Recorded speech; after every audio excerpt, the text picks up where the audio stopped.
Assalamualaikum warahmatullahi wabarakatuh. Anak-anak ibu, siswa-siswi kelas 8, ketemu lagi di pelajaran prakarya pertemuan ke-7 semester 2 kali ini masih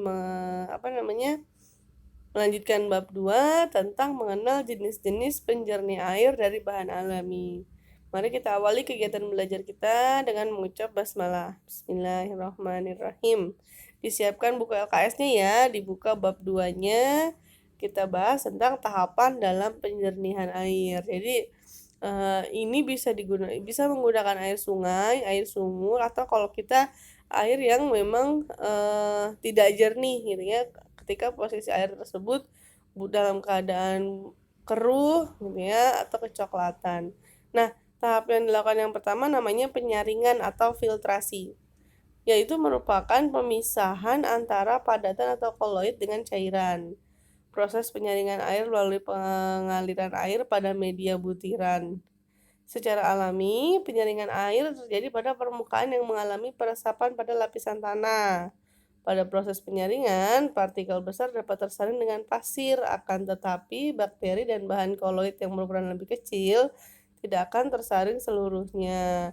Nah, bahan yang tidak tersebut dapat disaring dengan menggunakan metode pengendapan. Jadi gini, penyaringan itu biasanya menggunakan pasir yang bersih. Jadi, segala macam bentuk kotoran dalam air yang bentuknya partikel besar itu bisa tertinggal di pasir sehingga bisa menghasilkan air yang jernih ya. Jadi maksudnya seperti itu. Tapi kalau misalkan kayak butirannya kecil, koloidnya kecil gitu ya, bakterinya kecil, nah itu dia nggak bisa tersaring. Tapi bagaimana cara membersihkannya dengan cara diendap ya atau pengendapan. Dan yang kedua atau sedimentasi, namanya pengendapan atau sedimentasi, yaitu proses pengendapan partikel padat yang tersuspensi dalam cairan atau zat cair dengan menggunakan pengaruh gravitasi atau gaya berat secara alami. Jadi maksudnya airnya itu ditahan, diendap gitu ya, dibiarkan sampai partikel-partikelnya turun sendiri, jatuh sendiri ke bawah. Nah, nanti kan air atasnya itu akan bersih gitu ya. Nah, itu yang digunakan. Ada dua jenis pengendapan, yaitu discrete settling atau pengendapan suatu partikel tidak terpenuhi oleh proses pengelompokan partikel sehingga kecepatan endapannya akan konstan. Ini berkaitan dengan masalah waktunya. Dan ada yang namanya pengendapan Flagellant settling atau pengelompokan partikel sehingga kecepatan pengendapan yang dimiliki berubah semakin besar. Jadi ada yang ketika diendapkan itu dalam waktu yang sama bisa bersih gitu ya, konstan waktunya, misalnya 2 jam 3 jam. Ada yang pengendapannya berubah malah semakin besar ya, beda. Ada yang diendapin justru dia bakterinya semakin besar, kurang lebih seperti itu. Nah, yang ketiga namanya absorpsi. Ada absorpsi, ada adsorpsi. Jadi B dan D. Kalau absorpsi, penyerapan bahan-bahan tertentu yang terlarut dalam air. Bahan yang digunakan disebut absorben.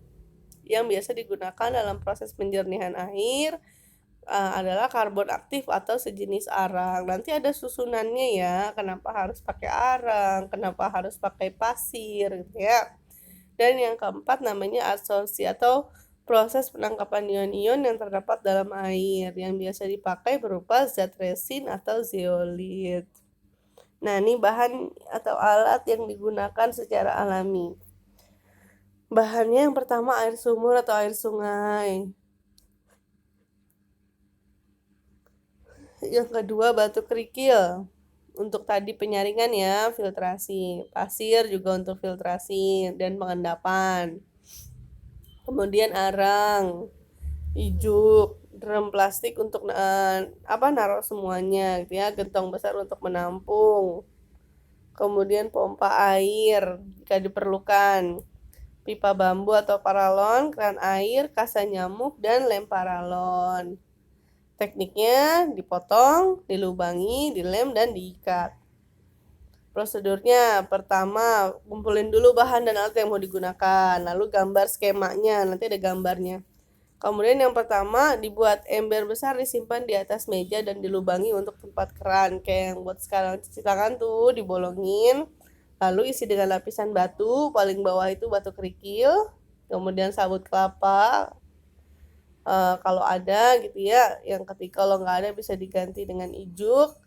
Kemudian pasir halus, lalu arang, terus ijuk, di atas paling atas kain kasa.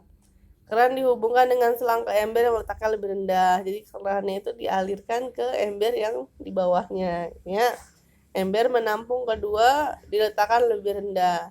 Yang kelima melakukan uji coba penjernihan. Dan yang keenam melakukan berulang kali jika air belum jernih. Anak-anak ibu, video teknik pembuatannya akan di-share minggu depan. Jadi kamu bisa langsung lihat bagaimana caranya menjernihkan air. Nanti kamu bisa praktekkan di rumah ya. Nah, untuk pertemuan kali ini ada 3 soal sebagai bentuk latihan soal, tidak banyak-banyak. Yang penting dikerjakan dengan benar ya. Dijawab dengan benar sekaligus nanti absen langsung dijawab. Mudah-mudahan apa yang Ibu sampaikan dapat dipahami ya. Dan kalau kamu belum paham, kamu bisa WA Ibu untuk bertanya lebih lengkap. Kita ketemu lagi minggu depan. Kurang lebihnya mohon maaf. Sukses selalu untuk kalian. Terima kasih. Assalamualaikum warahmatullahi wabarakatuh.